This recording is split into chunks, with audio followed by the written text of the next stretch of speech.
let's talk about this. A couple of days ago, there was will they, won't they on the Houston Rockets being in on the Kevin Durant sweepstakes. And then there was the Giannis Antetokounmpo news. Well, what if they just go after Giannis? We'll hit on that as well. But lo and behold, the Houston Rockets have came right on back to the Phoenix Suns and now are willing once again, according to ESPN, to trade for Kevin Durant. As well as there was other news going on where according to Tim McManaman, Devin Booker also willing to sign an extension with the Phoenix Suns. There was some frustration last night from you when it came to the talk of Kevin Durant. Will he, won't he get a plausible deal that helps both sides with the Rockets and the Phoenix Suns? And my answer to that is abso-freaking-lutely. There's a lot of frustration from you watching these fans of the Phoenix Suns or reporters of the Phoenix Suns who don't actually have sources but have opinions on the teams. That's not going after those reporters. They're not cosplaying as reporters. That's not the point that they're doing. They're giving their opinion. I think it's very frustrating and ridiculous for those people that think that the Phoenix Suns not only have to trade Kevin Durant, but they're going to thank the other team for giving them no more than a ham sandwich to do so. You saw the Houston Rockets last night. You know what they could have used pretty easily last night was a Kevin Durant. If there was one thing last night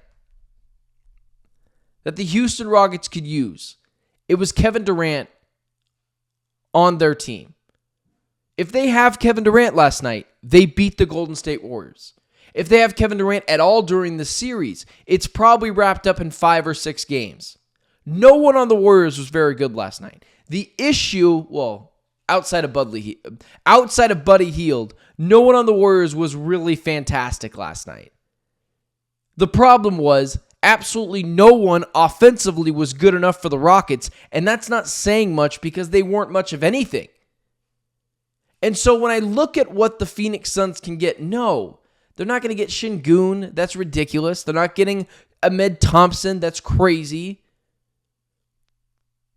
But asking for Eason and Jabari Smith, salary filler, and a first-round pick for Kevin Durant, one of your first-round picks back, that is not asking for the farm. And if the Houston Rockets think that's too much for a top 10 player of all time, that's on them. You don't have to do business with them. I've seen the conversation of, leverage. Kevin Durant has all the leverage. Cool, man. He's a 37-year-old player. How much leverage does the guy really have left? If he says he won't go to the Rockets or he says he doesn't like the Rockets, fine. We'll help find another trade suitor for him. But this idea that Kevin Durant is just going to pick his place and then name his price, that's ridiculous. And if Brian Gregory and Matt Ishbia, who are effectively running this team, go for that, what are you doing? Just another asinine decision by the front office. Tari Eason, Jabari Smith Jr., and one of your first-round picks back and some salary filler is not asking for the Rockets to gut their team. But I'll tell you what's not going to make it happen. Cam Whitmore, a first-round pick, and Dillon Brooks. What the hell is that? Just keep Kevin Durant at that point. Let him walk for nothing. Don't do that. That's not changing your team. And I'm not falling for that either. Because acting like the Rockets won't be a little desperate is beyond me. Could the Rockets go get Giannis Antetokounmpo? Sure. Are they willing to give up Ahmed Thompson, Jabari Smith Jr., obviously salary cap filler, and then some to go get him? I don't think so. If the Rockets want to go get Giannis Antetokounmpo, they have to be willing to give up Ahmed Thompson, Jabari Smith Jr., a boatload of first-round picks, and salary cap filler. At that point, you become Will Smith standing in the empty room meme. It'll be Şengün, Giannis Antetokounmpo, and a lot of nothing else. You'll be living in a trailer park home with a Ferrari. Or you could go to the Phoenix Suns, give up Jabari Smith, Eason, salary cap filler, a first-round pick, and that's that. You still have a boatload of first-round picks to go make your next move. You still have other players on that team that you can move to go make your next move. Your team is not gutted. But this idea that the Suns have to give up Kevin Durant, let him go wherever he wants to go, and then thank the other team for giving them no more than an apple juice and a snack pack for him is ridiculous. The Suns might not have a ton of leverage, but neither does Kevin Durant. He's in his upper 30s. He doesn't want to go to where the Suns want to trade him? Fine. But the fact that he's just going to pick his price and go there and not have an open mind anywhere is crazy. Fine, man. You don't want to go there? That's cool. You could just hang out here. We'll waste another year of your prime, and you can pray that you're the same player a year from now. And that other teams want to sign you to a 2-year max extension a year from now. But this is nonsense. The Suns aren't in a great position, but they're also not in a position just to give away their best asset, not named Devin Booker. Because I watched Game 7 last night. When it came down to needing a shot, the Rockets didn't have a guy, much less any guy. And what drives me crazy too is this idea that the players you're giving up for Kevin Durant are just too valuable. Let's say the Suns trade. Let's say the Suns want Eason, Jabari Smith Jr., salary cap filler, that being Dillon Brooks, and a first-round pick. Let's just examine those players in this playoff series.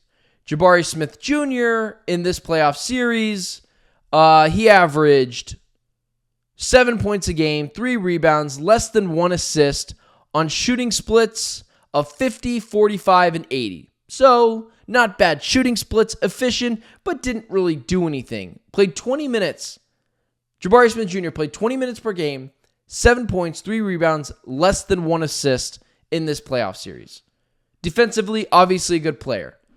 Eason, pretty much more the same. Less than 20 minutes, 8 points a game, 4 rebounds, less than 1 assist. Those are the kind of guys that you're not willing to give up for a top 10 player of all time. You can't have the opinion that he's an elite level player and then think you're going to get someone for nothing. And then, of course, the Dillon Brooks aspect, the salary aspect. I don't care who you throw in for the salary, but Dillon Brooks, if that's what's stopping you from doing a deal, has never mattered in a playoff series ever. He has only been a distraction. Remember a couple years ago when he went after LeBron James and LeBron absolutely took it to him in the semifinals? Do you remember this year when he was going after Jimmy Butler and he didn't matter once again? In this playoff series with the Houston Rockets, he averaged 46, 38, 81 splits. Awesome. On 28 minutes, 13 points, 3 rebounds, 1 assist. That's what's stopping you from getting Kevin Durant. If you want to hold on to him with your greedy little paws, you go ahead and do so. We'll go after a deal with the Knicks or someone else who's willing to play ball. But this is ridiculous. It's not happening just for you to appease you. If you want to hold on to those players, you hold on to those players. If you want to potentially strike out on Giannis Antetokounmpo and strike out on Kevin Durant, that's a you thing. This is not the Phoenix Suns in the bubble year. The Rockets topped out on what they are. They don't have enough shot makers. They clearly are long, defensively stout. Fred VanVleet's great, good leader. Not asking for him in a deal. Şengün, obviously, probably closer to a 2 than a 1. I would even argue maybe even closer to a 3 than a 1, but let's not get into that argument. This team needs a 1. They need a Batman bad. If they had Kevin Durant, then they are absolutely fine in this series. They're fine. They win this series in 5 games, maybe 6. So if Eason, Jabari Smith, Salary cap filler, that being Dylan Brooks, who has never mattered in a playoff series literally ever, and one first-round pick is too much for you for a top 10 player of all time, then get to stepping, man. We'll find someone else who will play ball. But this idea that you're going to get Kevin Durant for Cam Whitmore, a salary cap filler, a first-round pick, and a snack pack, and potentially an orange juice if you're being really kind, is ridiculous. Seriously, I know we all have low sports self-esteem right now because the Suns are, in a horrible spot, but holy cow, get yourself together. Did you not watch that playoff series? Because I did. The Rockets need Durant. And if they don't want him, fine. Go strike out on Giannis Antetokounmpo or go pay for Giannis Antetokounmpo, gut your whole team, and look like the Suns, Brooklyn Nets, and the Los Angeles Lakers of years ago with Steve Nash and Dwight Howard and Kobe Bryant. A whole lot of Ferrari and really nice Rolex in a really cruddy house. If you want to be that team, be my guest. But this idea that the Suns just have to give it up is crazy. Now there's the argument of, do I trust the Suns front office to make the right move? No. But that's not what we're talking about right now. We're just talking strictly leverage and what the Suns could get back.